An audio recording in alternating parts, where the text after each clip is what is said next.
going to go through really quickly in this video is actually making our first notes with our cello while we're using our finger to pull on our strings. We're going to be plucking. So the first thing we want to make sure is that we have our posture right. We're going to sit up nice and tall. My back is not going to be against the chair. You're going to have to take my word on that. My feet are planted nice and firm on the floor, so I am very, very strong on the chair here. We have our bouts for our cello. Our lower bouts are right about where my knees are. My C peg is right next to my left ear. So now what we're going to do with our right hand on our highest sounding string, so this will be the string that is furthest away from our face, not this one here. No, no, yes.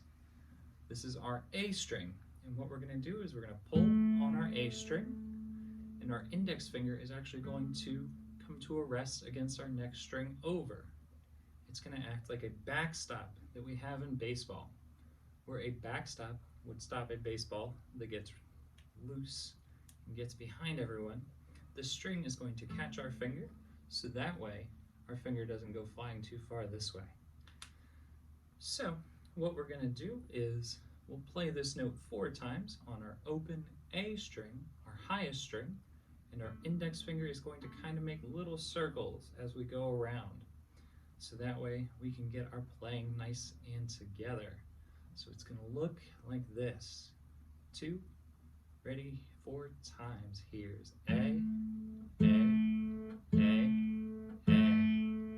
All right, now that we've got that, let's go down to our next string.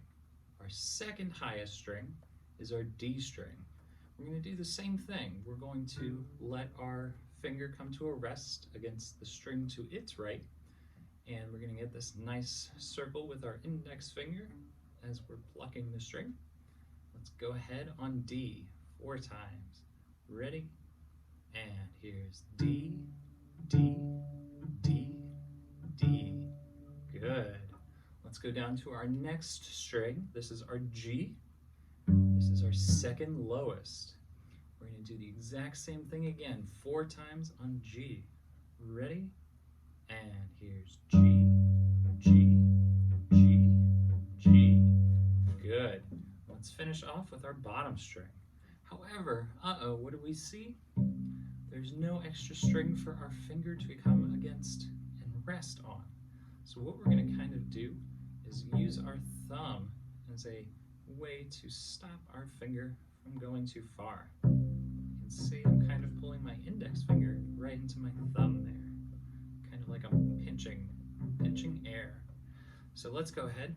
Let's try our C string 4 times. Ready? C and C, C, C, C. All right. Now let's go ahead. We're actually going to go all the way back to our high A string.